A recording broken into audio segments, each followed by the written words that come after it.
বুড়ো আঙুল দেখিয়ে জেলা জুড়ে যত্রতত্র রমরমিয়ে চলছে অবৈধ মদের ব্যবসা।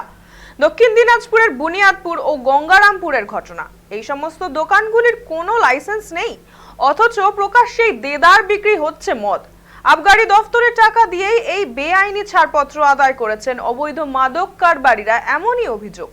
এমনকি থানায় পুলিশ কর্মীদের খুশি করতে এইসব হোটেলের মালিকরা নামি দামি বিদেশি মদ খাওয়ান বলেও অভিযোগ।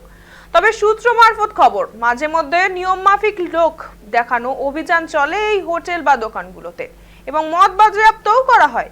কিন্তু তারপর কোনো এক অজানা কারণে মদ ব্যবসায়ী ছাড়া পেয়ে বুক চিতিয়ে আবারও মদ বিক্রি করতে থাকেন। আর এইসব কিছুই ঘটছে প্রশাসনের নাকের ডগায়। তারা সব জেনেও নীরব বলেই অভিযোগ।